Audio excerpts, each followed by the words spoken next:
We are looking at week 18 of the USL League One regular season. 9 weeks left in the regular season. As a matter of fact, we have 65 days left in the regular season. My name is Rich. You can find me on Twitter at I'm Rich, but I'm not. Welcome to another episode of League One on the Rocks. The man to my side, if you look at his keyboard, there is no control key because this man is always in control. You can find him on Twitter at Mediocre Ace. Brian, how you doing? I'm doing good, Rich. I that's a fallacy. I do have two control keys on my keyboard, and I am definitely not always in control. Um, yeah, come if Omaha makes the playoffs again, you'll definitely see me out of control in the playoffs. So, something to look forward to. But you did keep it under control last night when you were at the friendly between Union Omaha and Bellevue University, right? Yeah, no, there was no ribbing of the referees or the opposing team. I don't feel like that was going to go over very well, and you definitely wouldn't have been able to hear it because that was I don't even think lackluster is the right term. I think that's too generous of a term still Yeah. for the turnout for that. I know I'd mentioned it before. I think they should have probably just maybe brought four unified teams out and played two unified matches instead of that. I would have much rather have watched that than a friendly against Bellevue University personally. Hey, if we can get on the calendar and get Tormenta's Unified Series out to Omaha, let's play. Mm-hmm. Oh yeah. That That'd doesn't be a take ton of anything away from Bellevue University. Obviously, they played well last night, and obviously it's good to see them get out and play against some pros and be able to hold their own. They lost 3-0, but they still looks pretty good against guys who do this for a living. So yeah, still good to see. yeah. And you had quite a few trialists on the starting lineup there too. Oh God, yeah. Obviously, we can't talk about any of their names, but were there any that were jumping off? There are a few that looked pretty good, yeah. Yeah. And I mean, we can't talk about their names, and also even if I wanted to, wouldn't be able to when they when they had any sort of action that was just announced as trialist. So Yeah. Yep. no information That's on who it is, where they came from. So that's the usual stuff right there. Yeah. you need a real sleuth, like Alex, to be able to just look at somebody's face and find out who they are and where they played. Yep. I'm not that guy. Encyclopedic memory, man. He sees a face. Oh, yep, I know who that is. Well, if you can check it out, I can finally wear this. Got the Richmond Ivy, and then I got the Richmond Kickers hat. Beautiful, So yeah, beautiful. can finally wear it.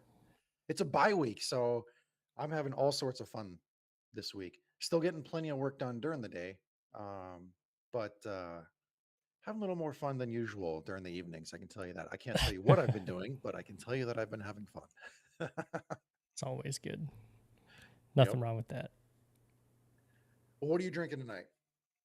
I just got water, man. It's been a week, so water is flowing tonight.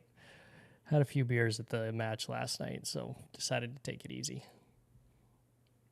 What about you? I, since I am still in bye week mode, I am gonna drink some good stuff tonight. Perfect. Glendronach 12 tonight. More scotch. Love it. Yep. All right. So we have a bunch of League One news. We have some recaps to get through. We have some previews to get through. We have some topics to discuss. Going to be another busy schedule for us tonight. Lot to talk about, but let's get into some League One news. Just to start off with, we have stadium news. Last week we talked a little bit about Lexington's. Now we get to talk about One Knox. There was an agreement between One Knox and Boyd Sports that next season, One Knox will be playing soccer in the multi use stadium that is also used for the Knoxville Smokies baseball team. So on social media, you've probably seen their posts about them having the players standing in the stands along was that like first base stands, and then walking around the concourse, maybe underneath where the locker rooms are and all that kind of stuff. Still under construction, but a lot of progress on that front. And for anybody who is surprised by this move, this is not a surprising move. When One Knox even announced that they were going to be moving to League Two, in that announcement, they were even saying that they were looking to build this partnership with Boyd Sports. So that we knew that there was going to be this partnership between them and the Smokies. So now to see it formally announced that they're going to be starting in that season next season, um, it's nice to finally see that put into action. Hmm. Yeah, I mean it's always exciting when you go into a stadium. I mean, obviously sharing it with a baseball team is going to be it's going to be different. Something they're definitely not used to. Um, Field dimensions will change. Don't be surprised when they do. Um, but yeah, I mean it's a win all around. And when you get to share a stadium with another organization like that, it just makes good financial sense. So I'm all for it. Yeah. And also, when it comes to this stadium, um, so One Knox has been playing at the University of Tennessee's Regal Soccer Stadium, but obviously with this new partnership, they will be moving to the baseball stadium. In the quote from the club, um, the managing partner of One Knox, Drew McKenna, had a quote in the article saying, "One Knox SC is thrilled to officially partner with Boyd Sports to play our 2025 season in the new Old City Stadium. The vision and leadership Randy Boyd has displayed to bring this project together will permanently transform Knoxville." So cool. Some big words. Permanently Yeah. transform. That's some big promises. I think they'll definitely be able to come through and deliver on that promise though. They seem to have a good understanding of the area, and obviously this agreement Boyd Sports also agrees that One Knox is an institution that's here to stay, so I'm Yeah. all for it. And I think that solidifies, well, I guess I can't really say that because there are championship teams that are playing in baseball stadiums. So I was going Hmm. to say that solidifies their presence in League One for the foreseeable future. But nope, if there are championship teams that are playing in baseball stadiums, can surely move up. I think there's 3 or 4 that do.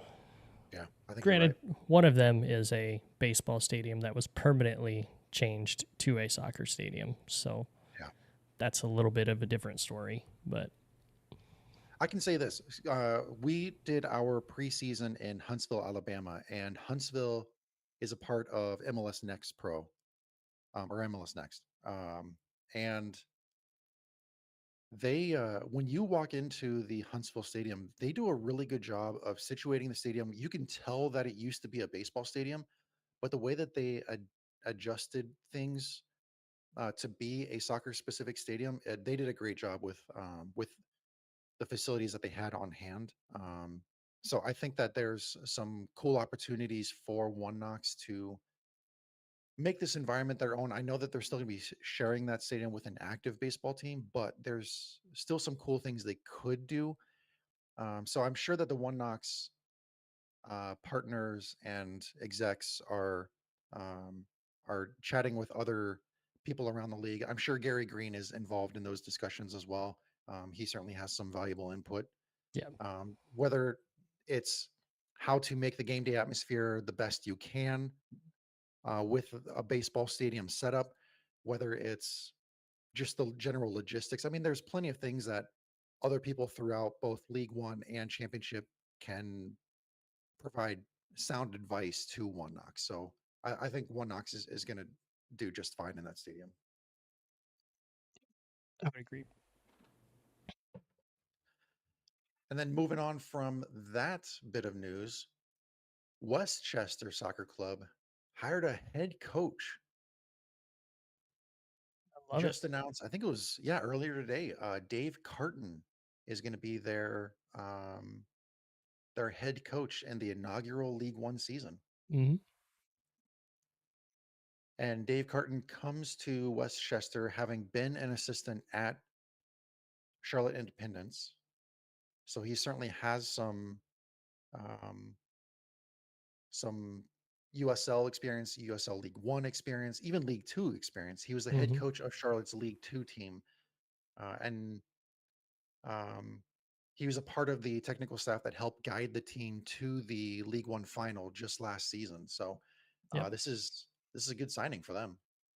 Yeah, and I mean, also coming as he was also a technical director of the Independence Academy as well, which is huge. And I think just looking at some of the stuff that's come out, it's seems like it is a guarantee that Westchester will start playing in 2025. Which, I mean, that's good news. This is going to be a team that obviously, starting with the coach, they went out and got a proven coach, a proven winner, um, and especially being a team that's going to be brand new, um, they're going to want somebody who can develop, and obviously with somebody being the technical director of the academy, knows how to develop players, and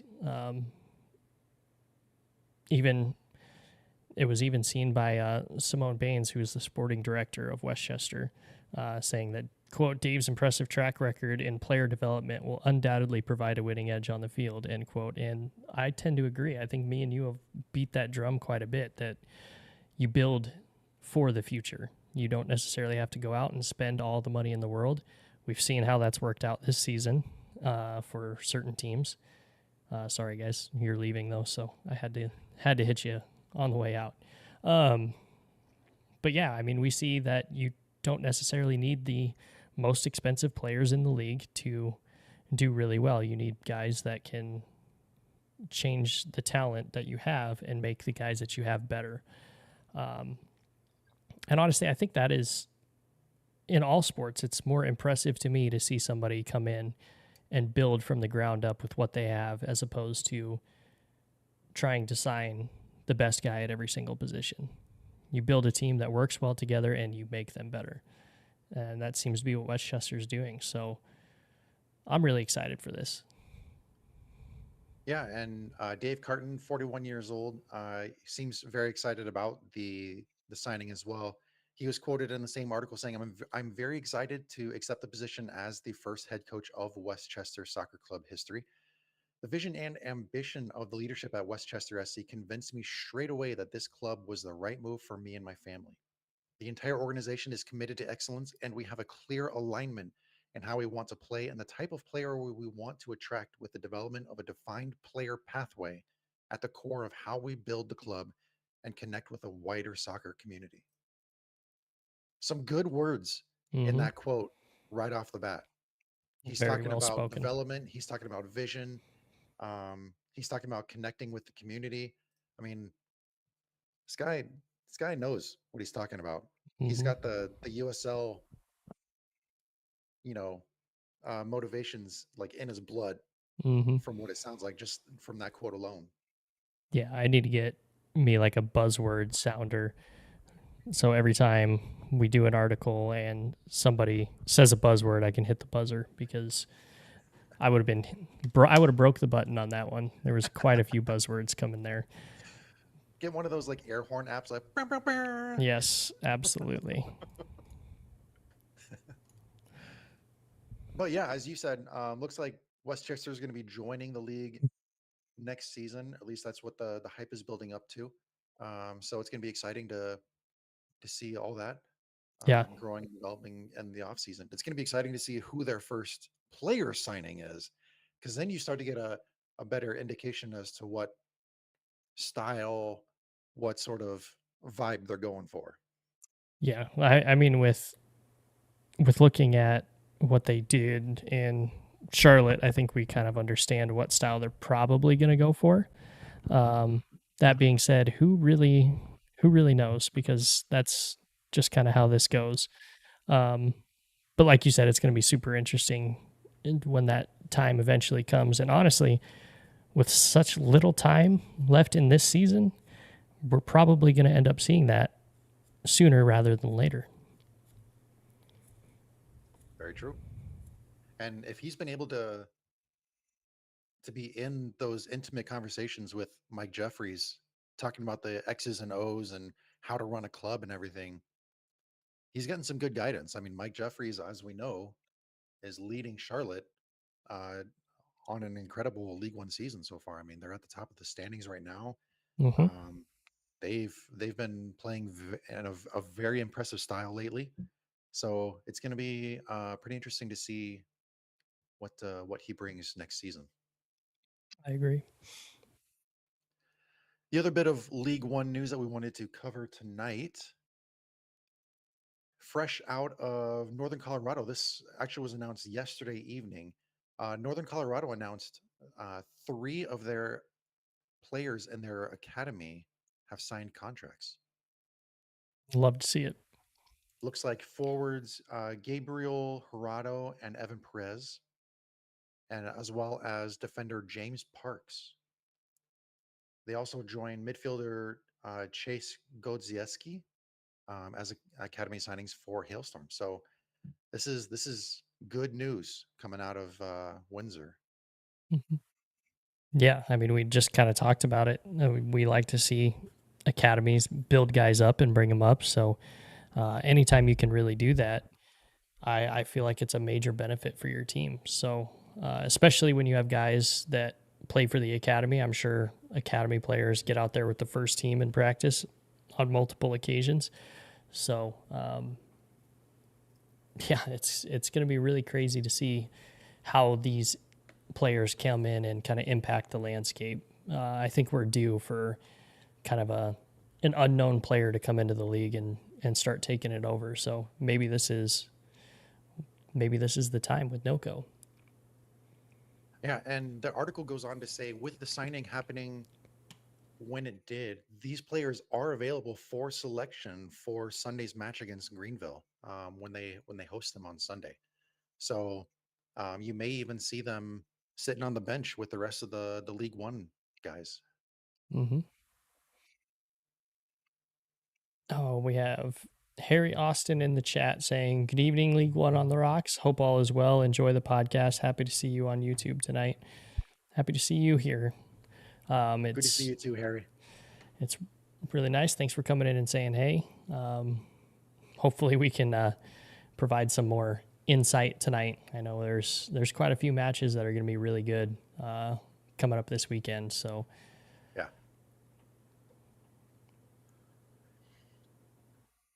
With the League One news out of the way, we can jump straight into the Week 17 recap. We had 5 matches over the weekend. We even had so most of the matches were even done before the weekend started. We had one on Wednesday, we had three on Friday, and then the last match of the week was on Saturday evening. yeah, yeah, Wednesday. I know we talked about it a little bit on the show last week, but Madison being completely robbed by the referees in their match against Charlotte. They drew 0-0. I'm going to leave it at that. We all know how the referee rants go, but they tied 0-0 Madison and Charlotte on Wednesday night. If you're a fan of defense, that was a decent one to watch, though. I'll give you that. That's a playoff match right there. Oh, definitely. Yeah. I mean, that's a deep playoff match right there. Mm-hmm. Yeah, that ain't no first round. No. And then Friday got started with Greenville hosting Richmond, and this one finished with a 1-1 draw, a surprising 1-1 draw at that. Very surprising. Even more surprising, Richmond took the lead in the 14th minute with a goal from Ryan Sierkowski with an assist from Simon Fitch. Greenville was able to draw or bring one back with Sebastian Velasquez getting an assist from Rodrigo Robles and the 45th minute just before halftime. But man, I did not predict a draw from this one. Nope. No, I don't think anybody did. I mean, you look at where Greenville is sitting second in the league, and you look where Richmond is sitting 11th in the league. Not one you would have picked out, but also one of the reasons why we love this sport. Stuff like this happens all the time. Yeah, and it's interesting that they were at home because and they drew at home Greenville is good at home. They Mhm. have 12 points at home so far this season, averaging 1.5 points per match at home. Yeah. So it's interesting to see. They're actually doing, what's even more surprising is they're doing better on the road than they are at home. But I don't know. It was just, I felt like Greenville was not allowed to play the style they wanted to. I think that Richmond was, they came in with the X's and O's. They knew what they wanted to do against Greenville, and so they were shifting the pieces around to really limit being stretched down the field, and Greenville just couldn't do what they wanted to against them. Mhm. And I mean that's kind of the key when you play Greenville is you can't let them get comfortable. You can't let them dictate ball movement. You can't let them um, beat Greenville. I mean it's the same team. We've watched this team for we've watched this team for 5 years, 6 years in existence. This team has been the exact same every single year. So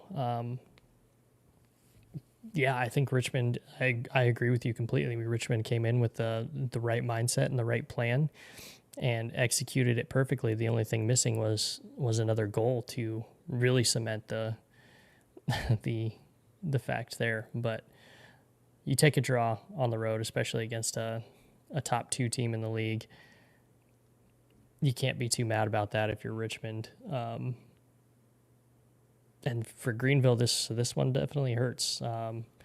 It all but surrendered first place,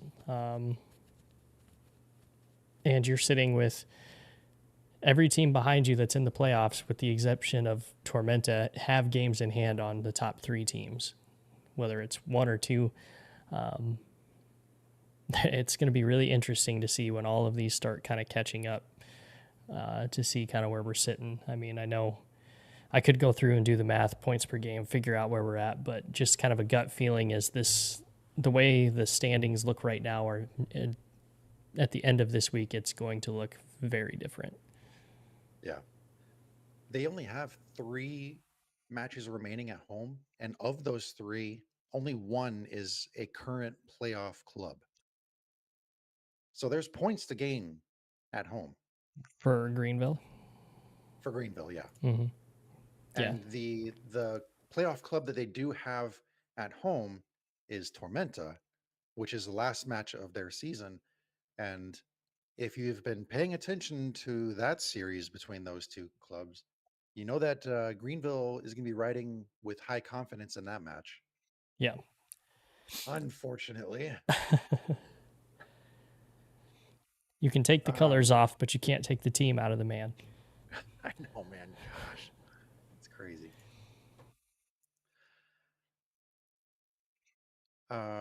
Let's see. So that was Madison, or that was Greenville Richmond. The other match Friday night was One Knox putting a beating on Chattanooga, finishing with a home victory 4-1. 4-1. 4-1 under a brand new head coach as well. Yeah, that was a statement win. Yeah, that was a big talking point last week when we were talking about this, how the new coach coming in was going to be able to make Knoxville as competitive as they have been this season, and I think that question was answered in this one, especially playing against a team that is traditionally very physical. That's a tough ask of anybody, of any team right now. But I mean, yeah, putting four in the net and winning by 3 goals is no small feat at all. So hats off to Knoxville on that one.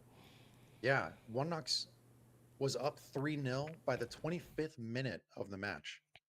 Chattanooga did have a straight red card in the 22nd minute against Jamil Roberts for handling the ball along the goal line. So um, they played down a man for most of the match. They made they dug themselves even deeper Mm, because in the second minute of extra time in the second half, Mayao Malongo got a red card as well for a serious foul. So this was not a pretty match for Chattanooga fans.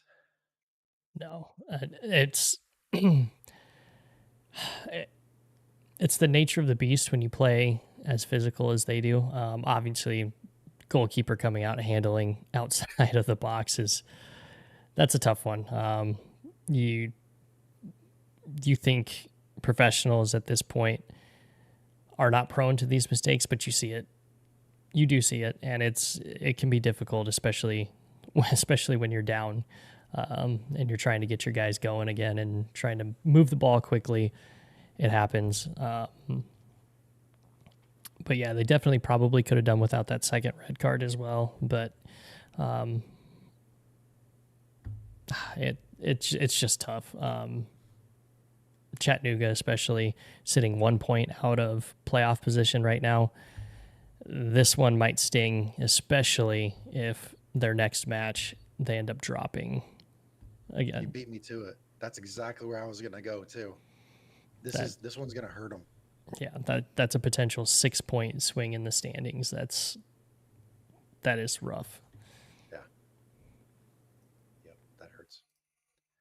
Then after that one, talking about another beatdown, Lexington going on the road to Central Valley, winning 3-1.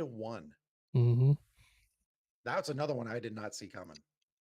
I didn't quite see Lexington winning 3-1. I probably would have picked Lexington to win the match, just kind of based on talent alone. I know contradiction from what I usually say, but the talent alone on this one probably could have seen them through. But I think what it really was is they were tired of us League One podcasters and content creators calling them out for being the last in the league with the most expensive budget. They said, all right, enough is enough. We're at least getting off of the bottom just to shut these guys up. Yeah.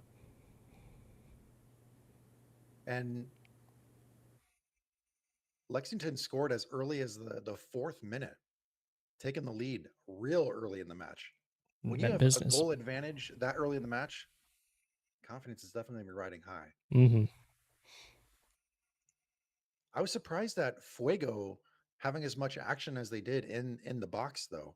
They were really getting into the penalty area and even putting a lot of shots, like against them all night. Mm-hmm. He was keeping busy that night, Yep. even despite the fact that Fuego had that onslaught. Lexington uh, was able to capitalize on their chances. Fuego they just couldn't put it up Mm-hmm. on the scoreboard. And unfortunately, that happens. I mean, you're going to have off nights like that where the ball is in front of the net. There's just nothing you can do to put the ball in the back of the net. And it's unfortunate because you saw in the buildup that Fuego is a better team than they have been. They're definitely moving the ball well. They're definitely getting the ball into the box and having chances. That being said, the finishing is obviously a big deal. I don't know if it's just tonight. I have a feeling it's not just tonight that they have a problem finishing, or that night, excuse me, not tonight. And that is something that I feel like you can work into training sessions to kind of work that out. That being said, there's not a whole lot of time left in this season, and it would be very, very difficult to turn it around in such a short amount of time. But that being said, the league is very, very close. I mean, they're 6 points out of a playoff position right now. So now they probably don't get any of the tiebreakers, but I mean, they could be sitting in a good position if they can string together some more wins. Because I mean, it was not long ago, July 27th and August 3rd, they had 2 back-to-back wins. So you string a few more of those together, and we kind of just see where you're at that point. But it is depressing to see Fuego have such a promising kind of start to the season, it felt like, and then the drop off is just, it has not been ideal to watch. Yeah, this is It was a wooden spoon match for sure. We talked about a deep playoff match just a few moments ago. This one was a wooden spoon match, and um, man, Lexington proved their worth in this match. Hmm. Uh, while we're talking about Lexington, and you were talking about how we can finally start giving them praise, we should certainly be giving them praise. In the last three matches, they are tied for having the most points in those three matches. They're One Knox and Northern Colorado have the same amount of points in the last three matches as Lexington. 7 points. Not a single top four club is in the top four when you calculate the last three. You have One Knox, you have Lexington, Northern Colorado, and Fuego in the top four. What a strange, strange league we have here. Yeah. What's even crazier is if you look further down those last three results, Madison and Greenville are sitting at 2 points in their last three matches.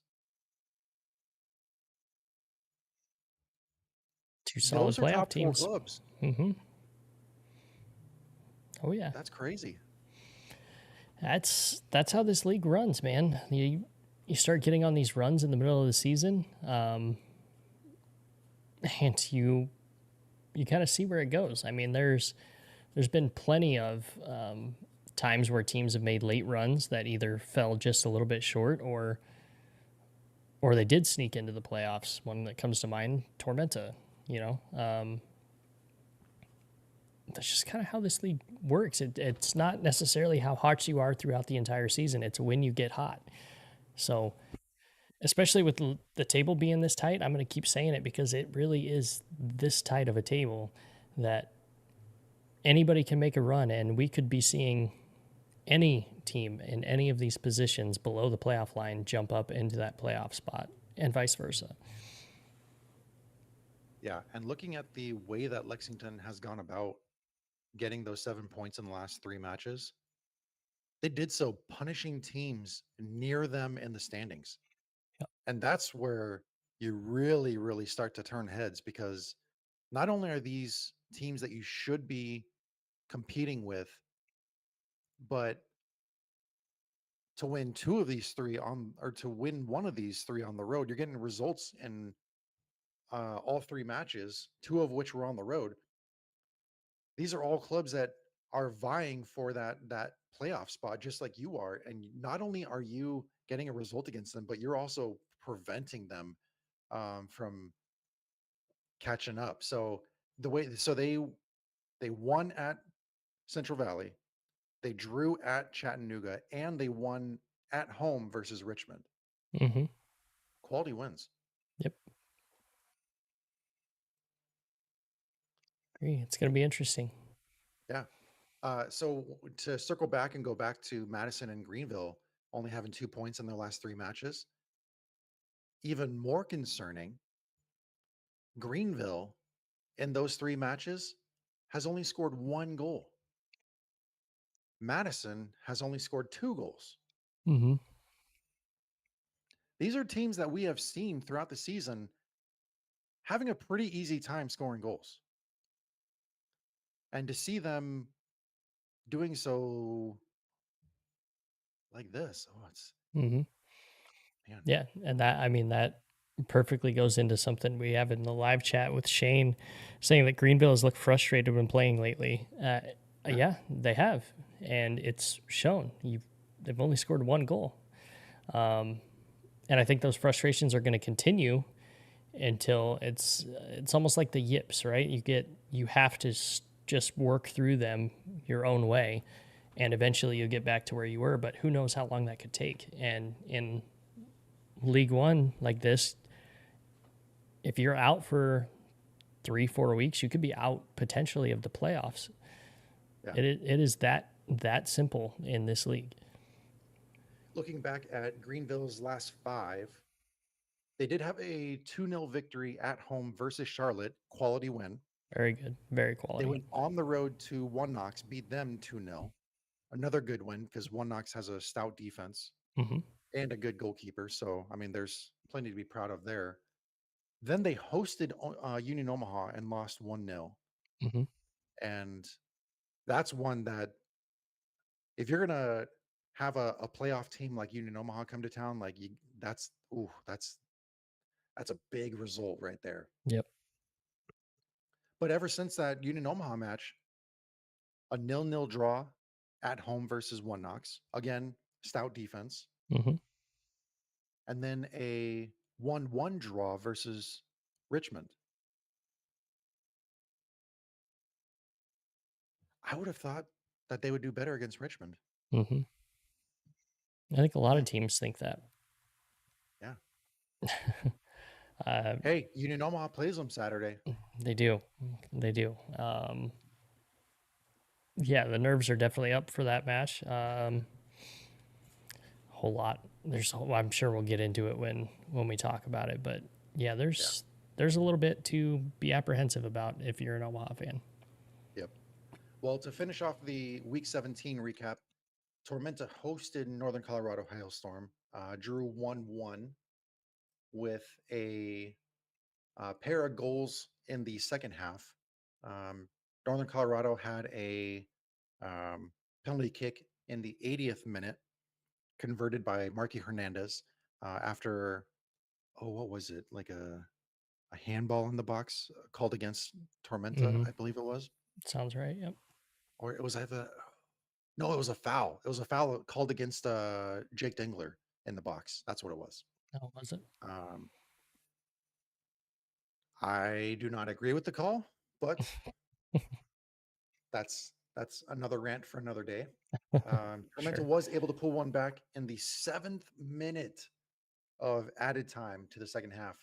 Pedro Fonseca getting an assist from Preston Kilwine. Kilwine, like, man, Prest just dumped that ball straight into the box. He just shot it in there like a rocket, and um, Pedro was there for the finish. So Hmm.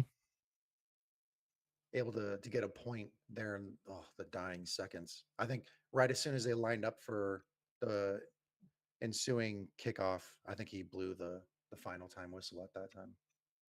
Yeah. Yeah, that's one of those that it, it hurts both of these teams to draw here. I mean, obviously it doesn't hurt super bad, but it hurts enough that you have Northern Colorado sitting in sixth, Tormenta sitting in eighth, 2 points separate them. They could have switched positions if Tormenta was able to pull it out, or Northern Colorado could have even. I mean, they would have stayed in the same spot, but they would have cemented that sixth place a little bit better. Um, it's something that we're seeing a little bit from Northern Colorado. Their form from the Jägermeister Cup is kind of starting to round into regular season. Um, it's not quite there yet. They also still have the Jägermeister Cup to worry about as being one of the locked in playoff teams. So um, it's definitely going to be interesting to see how they do with their mind on that as well. This is going to be a really interesting Northern Colorado team to watch as we get toward the end of the season because they still have, oh, what was it? Let me look here. Yeah, they still have 9 matches to play, and 7 of which are at home. Hmm. On top of the 9 matches they're playing in the regular season, they still have to do Jaeger Cup. Yep. Now they're starting to heat up because if you look at their last 3, undefeated in the last 3. You look at Hmm. their last 5, they had those, they had that loss at home to Charlotte, 1-0, Hmm. close match against the top team in the club or in the Yep. league. Good for you. Go on the road, you lose 1-0 to One Knox again. One Knox is no team to um to sleep on. So Hmm. that's I even though it's a loss, still a good result, keeping it tight. But since then they've gone on a tear. They've been undefeated in the last 3. Um they went to Madison and beat Madison. That's the first time that Madison Yeah, that was Madison's first loss at home this season, and it came at the hands of Northern Colorado. So this is certainly a team you do not want to sleep on. We should be saying that with like, if you could bold your words, that would be what I would be saying about Northern Colorado. Do not sleep on them. Hmm. Um, this is a team that's starting to gain confidence. If you look at their remaining matches, they only have two remaining on the road, one of which is a, playoff team, and that's Charlotte. When you look at the remaining home matches, they have 7 home matches remaining, 5 of which are against playoff teams. Yeah, it's a tough schedule, but being at home, I mean that backloaded home schedule, it sucks at the beginning of the season because you don't get to see your team as often at the beginning. But I mean, man, those Northern Colorado fans have got to be loving it, Yeah, sitting where they're sitting now, um, with their with that home field advantage, kind of sitting there waiting for them. So yes, it sucks when you have to put your schedule that way, but at the same time, there are definitely benefits to it, and I think they're more than likely going to see those benefits coming through sooner rather than later. yeah.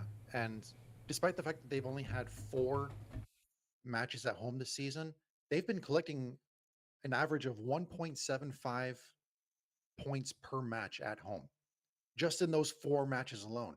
If you start looking at some of the matches they have to come, there's some key matchups here to keep an eye on. But this certainly could be a time for them to start capitalizing, turning some heads, moving up the table, really situating themselves in a good position for the postseason. But I don't know, because at that time you have to start balancing out, like, how do you want to approach Jägermeister Cup at that point? Hmm. Yeah, it's definitely something they're going to have to juggle, and it's going to be interesting to see how they juggle it. That's for sure. Yeah, being the first team to qualify for the 4-team playoff in the Jaeger Cup, we don't know if they're going to be the 1 seed, what seeding they're going to be. They're going to be 1 through 3, but we don't even know who their opponent is because they're the first one to lock up a spot. But I mean, I think they're definitely if they end up going numbered seating with how they've been playing. Just I mean, if you look at every pretty much every statistic for for this competition, I think they lead every single one of them. I'm sure they lead wins, goals scored by a huge margin. Um, yeah, I think they if they do numbered seeding, I think Northern Colorado is a lock for a number one seed. I would hope so. Yeah, like you said, looking at the stats, looking at the way they've been performing, they should have the number 1 seed locked up. Mm. On top of just being the first team to clinch, I think Yeah, that's that right there kind of just tells you that is what it is. You know. yeah.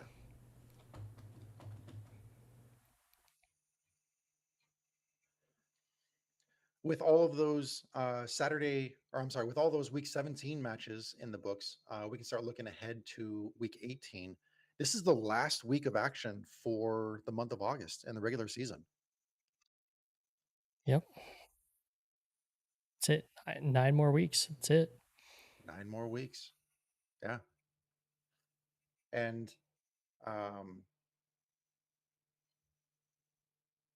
when you start looking at so I started looking at the matches that are going to be played in September.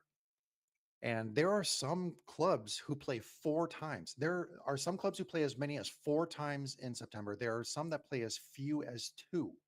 Mm. And unfortunately for you, Brian, one of those clubs that plays as many as 4 times is Union Omaha. They are the only team in the top 6 that plays 4 matches in September. Well, I mean, you're sitting 2 games in hand on everybody ahead of you at this point. I think that's one of those times where they're going to start to kind of catch up a little bit. Um, but hey, man, I'm all for it. I'm sick of not having matches, not seeing watching Omaha matches, honestly. So I'm here for it. Is this bad timing though with some of the injury concerns? Oh, it's definitely bad timing. Some injury concerns, some retirement concerns, some loan recall concerns. I mean, it definitely not great timing, but that's you. I mean, you play with the hand that you're dealt. You know, it's you. I could sit here and make excuses for Union Omaha, and I'm sure there's a lot of people that would agree with some of those excuses, but at the same time, yeah, you might have a little bit worse luck than some of the other teams, but you're all playing the same game and they all have the same chance to have the same issues that you do. So it's just how you deal with it. Yeah, and so while we're on the topic of Union Omaha, these are you have 2 home, 2 away in September. Mm-hmm. You're at Spokane, you're home versus Greenville, you're at NoCo, and you're home versus One Knox. Mm-hmm. These are some tough opponents, but at the same time, there's some manageable results in there as well. So this is a good stretch for the team, even though there's some injury concerns, to really push themselves through this, to really test their mettle, to get through like a tough period. Because I tell you what, October for Union Omaha, that's a lot easier for them. Mm-hmm. Yeah. I mean, it's honestly, I've said it on the podcast before, take care of business at home. Yeah, That's really all you got to do.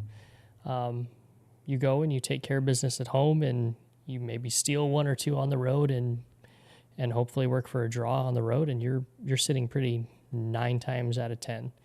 So, yeah, and that goes for any team. I mean, we kind of see that.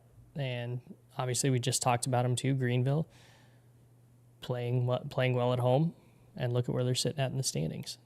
At second place, not bad. yeah. And for everyone looking at the league standings, you'll see that there are some teams that have played as few as 12 matches, and there are some that have played as many as 16. But by the time we finish the month of September, every single club in League One will be within 1 game of each other. Some clubs will have played 18, some clubs will have played 17. So there will be some bit of balance or some semblance of balance by the end of September. We'll have a much better look at what we're dealing with when it comes to the playoff situations at the end of September. September is going to be a pivotal month Mm-hmm. for positioning. Yep.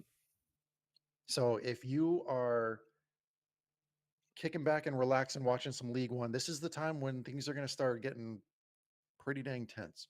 When it gets good, Yeah, I like it. yeah. Well, we start week 18 tomorrow night with a match between One Knox and Spokane. This one's actually going to be on CBS Sports Golazo Network. Love it.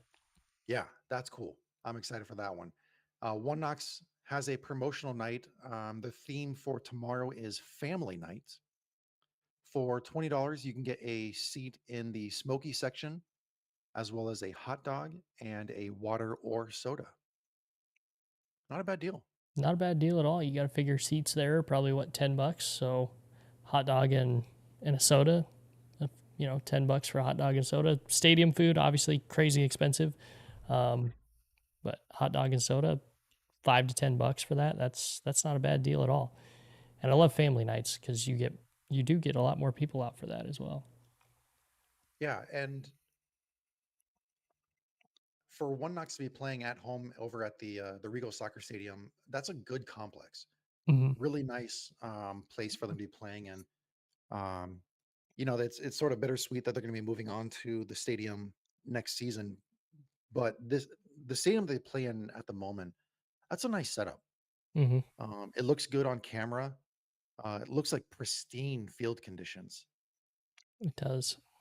They do a really good job out there. Yeah, Granted, I think it's a little bit easier down south to make sure your grass is good all the time, but yeah. not to take any Or away else, from that grounds crew because phenomenal. It always looks phenomenal. yeah. That's also University of Tennessee. That's SEC money. Like Mm-hmm. they got some cash flow in there. Definitely do. So for One Knox and Spokane, they have never played. It's weird that we're this late in the season and we're just now getting a series debut. Mm-hmm. It'll I be mean, we're interesting. we're what, 2 months? Yeah, we're what we said 65 days. Yeah, we're 65 days from the end of the regular season, Yep. and here we are with a series debut. It's just, man, this schedule just. And it also reminds me, like earlier in the season, I think it was like week 5 or 6 or something like that, when we had a series finale, Yeah. which was crazy enough to be talking about at that time. Mm-hmm. That was insane. I remember it was Spokane involved in that one too. I thought the same thing. I don't remember off the top of my head, but I have a feeling it Yeah. was. And the other thing about Spokane, they seem to get on Galazo Network quite a bit because it seems like now this season they had pitched that there was only going to be a few matches on Yeah. CBS Galazo, and they have just added and added and added matches, which I'm not complaining at all. That amazing, love it. Um,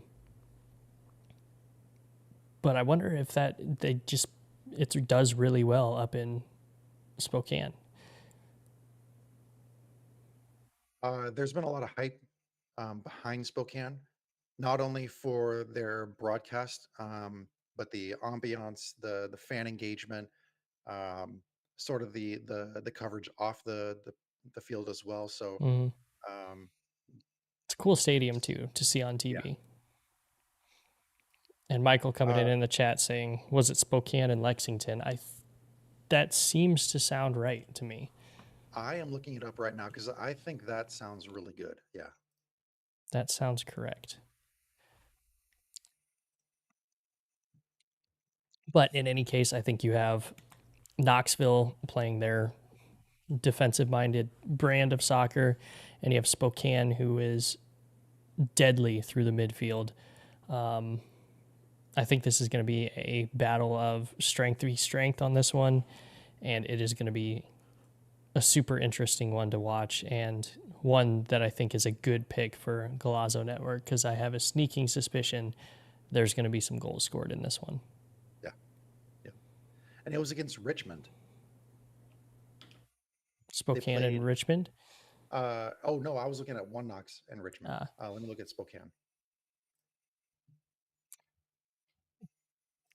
do not remember. Um, yeah, it was Spokane and Lexington. They were There you go. finished just within a few weeks. Um, Man, so crazy. Good call, Michael. Yeah, good eye. Yeah. So I mean, there's not really like much that we can talk about with the series history between these two clubs. No, no, it's gonna be fresh and it's gonna be interesting. And honestly, just kind of looking at this, these are like the two most appealing looking abbreviations for names that we have on this entire list. KNX v SPK. I mean, oh, I don't know what it does. I don't know why it just speaks to me, but it just looks really good on paper. So I just had to throw it out there.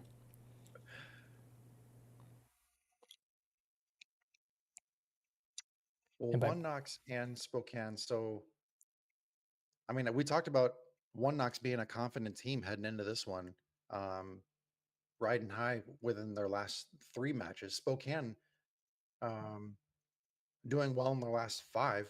mm-hmm. They've won, or they've had results in 4 of their last 5 matches. They had that 4-2 loss at home versus Charlotte, but aside from that, they've had results in all of the other matches in the last 5. So these are two teams that are heading into this one with full confidence. Yes, So it's gonna be fun. full confidence, fully hot teams. Um, 5-7 on the in the playoffs. This is definitely going to be a good match, and I'm looking forward to watching it tomorrow. Probably only the second half. Got some stuff at the kids' school tomorrow, but I'll catch the second half. There you go. We follow up that match with a trio of matches on Saturday.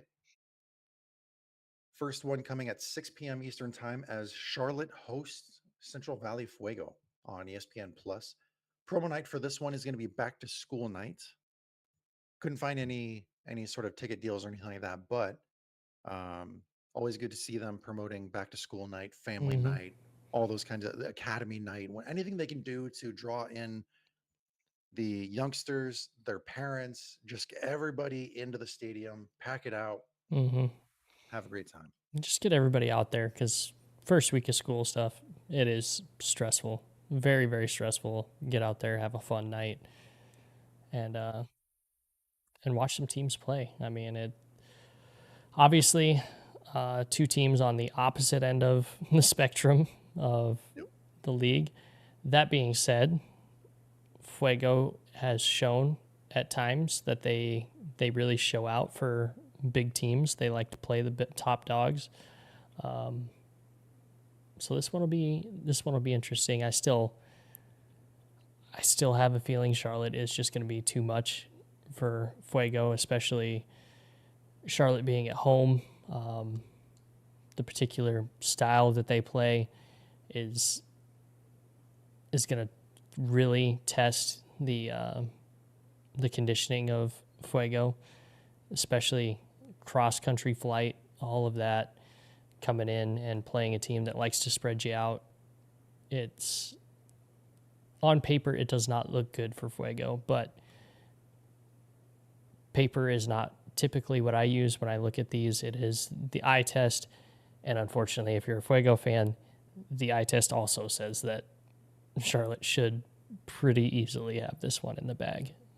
Yeah.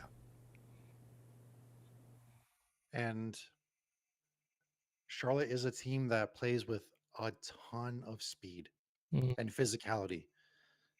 If you're going to beat Charlotte, you're going to have to muscle your way past them. This is yep. not a team that you can use a ton of technical ability against and try to outmaneuver them. You're just gonna have to use brute force against Charlotte. Mm, Unfortunately, I mean Charlotte, Central Valley Fuego's players are going to be super tired at the end of this match because their conditioning is going to be tested thoroughly by the end of those 90 minutes. yep. In the last three matches, Charlotte has scored 7 goals. Ooh. Yeah. So, and with the way that, with the styles that we've seen Fuego and Charlotte play, I fully anticipate this being one-way traffic. Mm-hmm. With Central Valley trying to counter on the fast breaks, but even then, I mean, there's just so much speed from Charlotte that they're not going to be able to keep up. And when Central Valley does try to take the bait on any sort of fast breaks, if Charlotte decides to do a fast break of their own going the other way, then all of a sudden Central Valley Fuego players are left behind in the dust. I mean, this is going to be such a battle of conditioning um, for Fuego. Mm-hmm. So I fully expect Charlotte to take the victory on this one. Yep.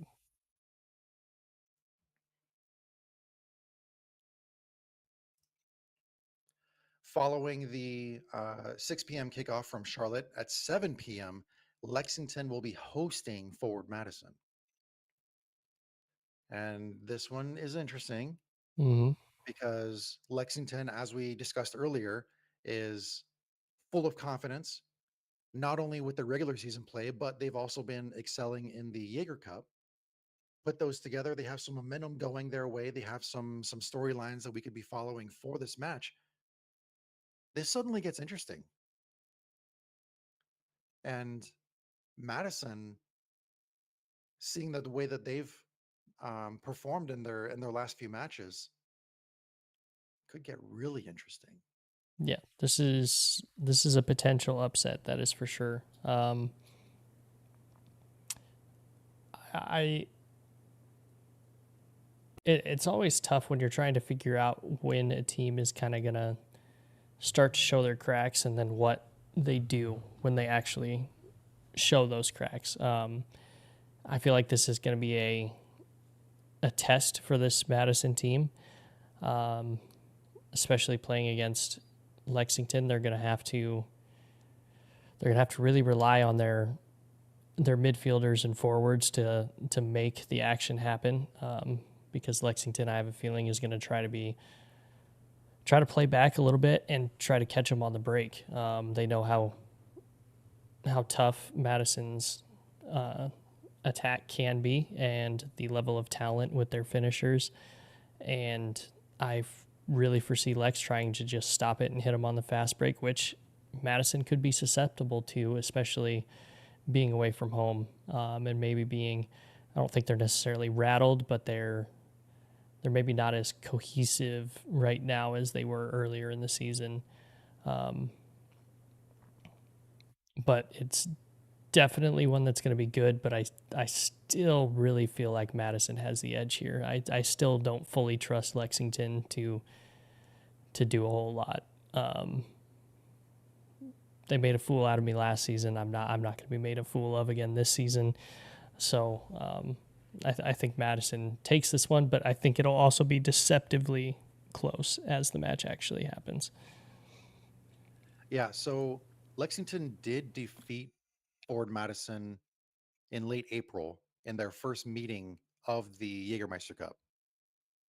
So we do have that bit of drama that we can reference here in this matchup. But I agree with you. If Lexington is going to get a result against Ford Madison, they have to make sure that this is a low scoring match. If you try to go toe to toe with Ford Madison and try to keep up with them on a scoring level, you're not going to. Mm-mm. Most teams Lexington, wouldn't. this is so we talked about in the previous match with that being a test of conditioning. I think this is going to be a test of discipline. Really take hold of what Darren Powell is telling the locker room. Make sure that you are executing your X and O's as much X and O's, whatever, as much as possible, um, to prevent Ford Madison from gaining any semblance of confidence in this match. Um, if you keep Ford Madison to a low scoring game, you have such an incredible opportunity to take them out. Mm-hmm. And Michael coming in with a good point. Lexington has 8 goals in the last 3 league games that they've played. And Michael believes they have it. Yeah. It's a good, solid point. Rounding into form, potentially stagnating on form. This could be make or break game for both sides. You're really good. Um, of the Saturday matches, I mean, I know we're about to talk about Omaha and Richmond, but Lexington, Madison, man, that one, ooh, that one is enticing. Oh yeah, That's I like this one. This one a yeah. lot. To follow up the Lexington Ford Madison match, we go to Omaha as they host Richmond Kickers. Kickoff is at 8 p.m. Eastern Time on ESPN Plus. Promotional theme for this evening is going to be Wild Kingdom Night, presented by Mutual of Omaha. Couldn't find any info beyond that, but I assume there's going to be some animals involved because Mutual of Omaha loves to get involved with the animals. And Mm-hmm. given the fact that Union Omaha has a partnership with that Fontenelle Forest, I'm sure there's going to be some animals on hand Yeah, in I'm Warner Park. sure. I'm sure they'll bring the raptors out and bring the owls out as well. Which I forget if owls are considered part of that raptor um, designation or not, but They are. and I yeah, so yeah, I'm sure the raptor rescue will bring all of their owls out like they have multiple times before. I'm looking forward to that. I'm gonna have both kids with me at the match, so in between their time in the bounce house over in the Centris Fun Zone, and going to, I assume, either the bathroom or to get food, I'm sure we'll be stopping by and getting some pictures with the owls because I love that as well. So this match, though, is Omaha going to be rusty? Is the biggest question mark I have going into this one. Richmond, we know what they're going to do. We know how Richmond plays. They don't really change too much season to season. It's just whether or not they can gel, is if they have a good season or not. Omaha hasn't really played that much. There definitely going to be some rust in that first half. I feel like needs knocked off, and especially with Pedro Dolabella serving his last suspension for this match. They're down a guy that has provided multiple goals in the last few matches. So this one, as an Omaha fan, scares me, concerns me, because there's always that chance Richmond is one of those teams that, on a semi-regular basis, wins matches they maybe on paper shouldn't. So this match is going to be fun to watch and frustrating to watch at the same time, as an Omaha fan. That being said, I still think Omaha probably does the job in this one, but I think it's going to be late that they somehow find a goal in, which seems to be Union Omaha's MO in the past few years. They like to win a lot of these matches that they probably should have won handily, very close late. So Yeah, this is a Richmond team that certainly has the ability to pull off some surprises, though recent performances seem to indicate otherwise. mhm. Only grabbing 1 point from their last 3 matches, 4 points from their last five. The only win in their last five matches was that epic last second goal against Ford Madison and the Henny Derby. So this is a team we've seen them pull off things before, with the likes of Adrian Bilhart, Noel Vinuals, Ryan Sierakowski. Um, I mean, the list goes on, and we go straight down that roster. They have the Yep. pieces to really do some damage against you. Um, but the biggest thing for Union Omaha is to limit their play along the flanks. Richmond loves to cross the ball Mm, in, and if you have a good back line like Union Omaha does, especially their um, center backs, as well as speedy players along the flanks, which Union Omaha does. They should be able to contain that play out there and remove that threat. If you can take that away from their game, you suddenly have a lot better understanding of how to take them out. Now, Union Omaha, on the other hand, like you mentioned, there's some injury concerns. There's a suspension that's going to be levied against them this coming weekend. So this is an opportunity for Richmond to take one on the road. Or actually, I'm sorry, they're hosting. Uh, no, they're on the road. They're playing in Warner. yes, they will be in Yeah. Omaha. So this is an opportunity for them to get a result on the road. I don't think they've won in Warner Park since 2022. Oh, I couldn't tell you that. Yeah, since 2022, they have not won in Warner Park. The only thing that I think Omaha has really going for them, um, Richmond on the road is not a good team. No, They, I mean, yeah, it's, oh Lord. They only have 6 points on the road the entire season and are sitting at 0.75 points per match on the road this season. Now you go over and you look at Union Omaha, they're not playing well at home. They have 5 points in all of their home matches and are sitting on 1 point per match at home. So neither of these teams play very well where they're going to be at. So, being a Union Omaha fan, I almost rather wish this one was on the road, because they do a lot better on the road. But I will be happy to watch it here. But just something to look out for. and this is one that has huge implications for both clubs, because if you look at Richmond, 3 points easily puts them back into the playoff discussion.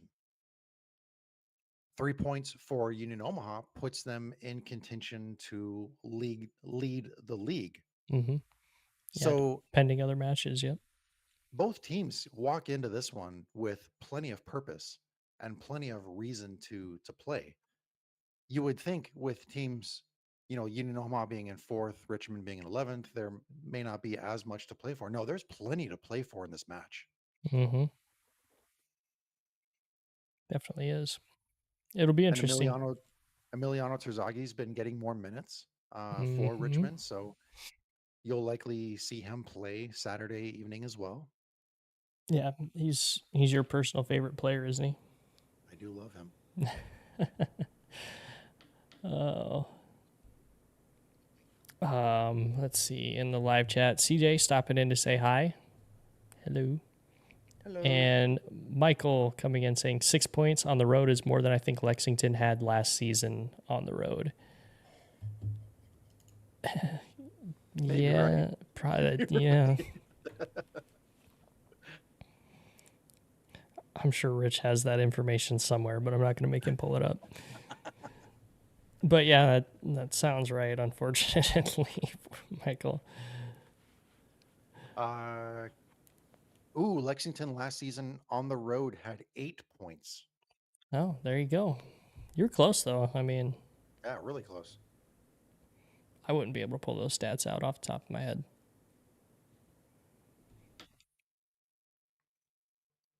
But in any case, I expect a decent match here. We'll see how it goes. This next one on Sunday at 6 p.m. Eastern Time, Northern Colorado hosting Greenville. No promo theme for this one.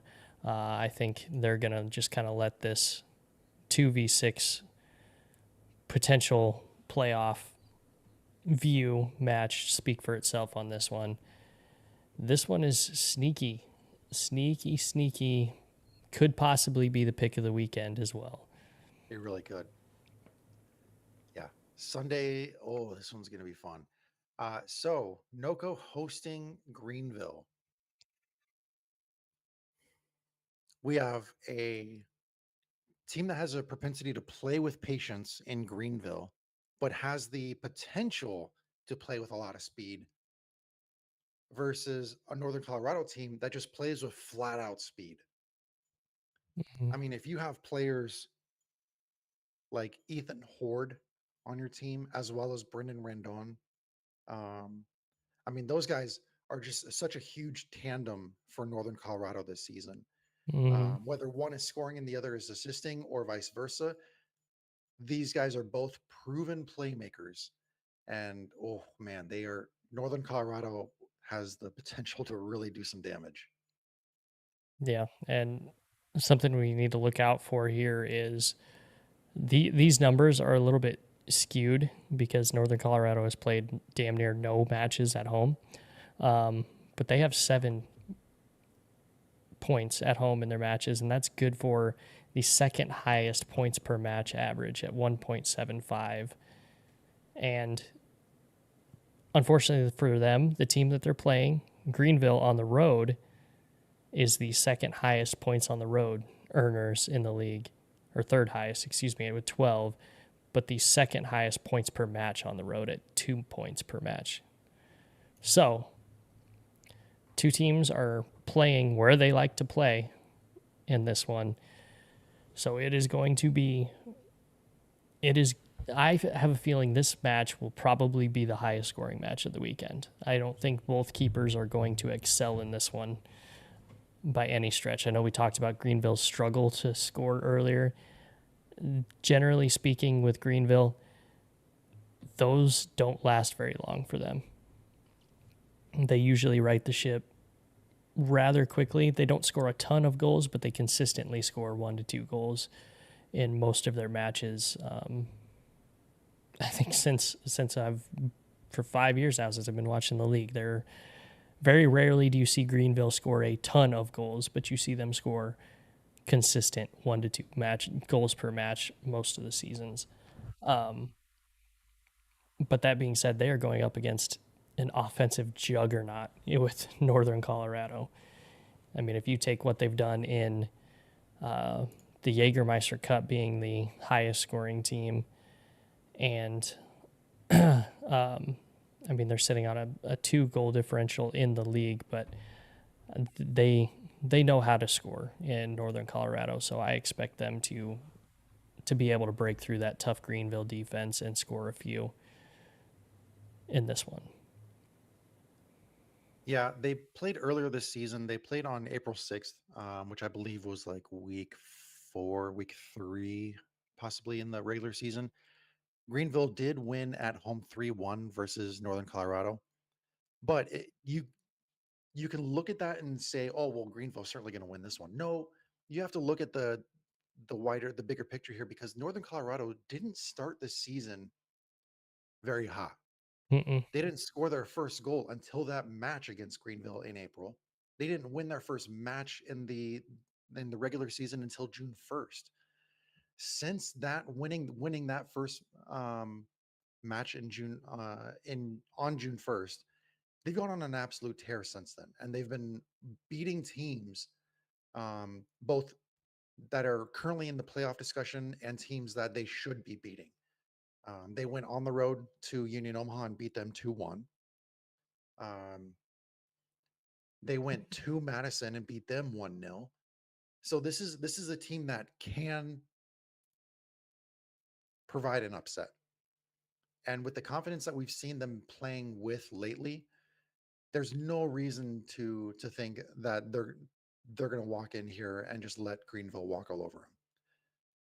And looking at the style that Northern Colorado plays with as much physicality and direct play as they go, that's going to be a true test for Greenville as well. Because the way that Greenville likes to play, they love to find space. But if you're going to Northern Colorado, that's not the biggest field. It's not the smallest, but it's also not the biggest. So it's sort of like the happy medium. But at the same time, Northern Colorado knows how to get in your head. And with the physical play that they do have, they could easily get into Greenville's head here and turn it into um, a match of brawn versus a match of brains. And if you get sucked into that kind of a match, I mean, you're letting Northern Colorado win that one. So Greenville has to walk into this one completely disciplined, um, listening to every single word that Coach Wright is saying, and they have to just tune out all the noise, all the trash talk, all the physical play that's going to be happening in Windsor on Sunday. Northern Colorado, go in there, just play with full chaos. Throw your body around. Let them know that you're not going to let them have any space. If they do have space, that you're going to be invading it very, very quickly. So you're not going to let them have any time to think or to make any decisions moving up the field, and make Greenville rely on instinct, and then just take that away from them. So, oh, this is going to be such a fun match to watch. This could Mm-hmm. easily be the pick of the litter. It's a good one. There's quite a few great ones this weekend. Looking forward Yeah. to it.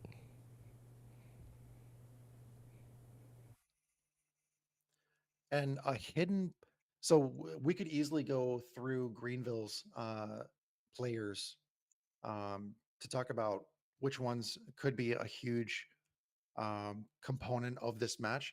A secret component that could prove lethal in this match. I'm actually going to go lean toward Northern Colorado. Keep an eye on Chelo Martinez. The way that he plays in the midfield is sneaky good. Mm-hmm. He doesn't he doesn't jump off the film the way that you see some players, especially like the flashy players of Greenville, like Liam McKinnon, Mm-hmm. uh, or Zion Scarlett, or Leo Castro. Those sort of players. Ben Zakowski. Chelo Martinez is that sort of stable puppet master in the midfield for Northern Colorado. and he could open up a lot of opportunities for both Ethan Horde and for Bruno Rendon. Very well said. I agree. This could be fun. Oh, this could be fun. Definitely nice that it's the only match on Sunday. Yeah, Should be easy to watch.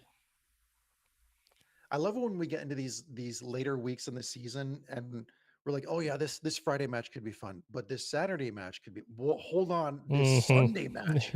Yes. And this is about the time that starts happening, and it's only gonna get crazier as we go. And once we start hitting playoff time, we're gonna be so used to talking about 6 teams in the playoffs. We got 2 more teams in the playoffs this season, so even more chaos. Yeah. An 8 seed's gonna beat a 1 seed this year. Watch, it's gonna be nuts. You calling it right now? No, no, because I don't know the teams yet. I'll leave my crazy predictions to when I actually know who's going to be playing. Yeah. Because that's the thing, and that's the beauty of it is I have no idea where any of these teams are going to actually end up. I have an idea of teams that I think are probably going to make the playoffs. But that being said, who knows? Maybe Charlotte ends up being the 8 seed and a team, maybe Tormenta makes a run and goes to the 1 seed, I mean, that's just how this season this league kind of works. It's crazy, and I don't think we know exactly how it's going to go. But I mean, I'm not going to throw any too crazy predictions out yet. I'll save that for a few more weeks, but they're coming. I love that you mentioned that Tormenta could make a run and be the 1 seed because it's still mathematically possible. With 6 matches left in the regular season for them, that's 18 points, could get them up to 35 points. Charlotte hasn't passed that yet, so chances are it's not going to happen, but it could. We're taking the 1 seed. They could take the 1 seed. Wouldn't be the craziest thing to happen. I mean, they came in on the skin of their teeth and won the league. You know what I mean? Yeah. It happens. You never know. I am not being generous at all, CJ. I just wanted to pick the team that was in 8th place and just say that, make it really obvious that, it could be a big switch. I don't necessarily think that that's going to happen, but. All right, everybody, we are sitting at 90 minutes. So if you have any questions or comments, feel free to throw them in. Man, that was a fast 90 minutes. It was a very fast 90 minutes. Somehow got through everything in 90 minutes. Still. We did. Getting so much better at this. I started a new sheet like on one of these like trackers that I have. And I was throwing some numbers in there and like there's so much that I want to do in this sheet. I just don't know if I have time. Yeah, you and time are not things that go well together. You don't have a ton of it.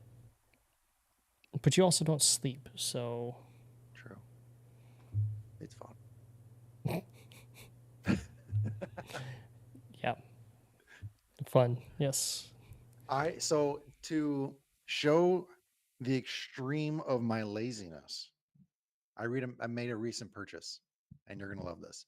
So there is a device that you can put on your Kindle, where if you're laying down comfy cozy on the couch, you have your blankets on, like you're all snuggled in and everything, you have this like handheld remote, and you push that button, and the device turns the page on the Kindle for you. Oh, wow. Yeah, that's man. I mean, that's why I had kids, so they can do stuff when I'm feeling too lazy to do something. I tell them to do it, but the wow, yeah. I really have nothing to say. I'm trying to justify it with like, oh well, yeah, they probably have something like that for normal books too. And I'm like, oh no, they definitely don't. It is awesome, and I love it so much. I find myself reading so much more before I go to bed. I love it. I love it. I love it. Love it. If you have a Kindle and you love like getting comfy, but you hate constantly taking your arm out from underneath the covers to turn the page on your Kindle, buy this device. Do it. It's totally worth it. I would end up just doing it with my nose, to be honest. Just Yeah. reach in and shoot it over. All right, everybody. We don't have any more questions or comments in the live chat, so we're going to go ahead and wrap this one up.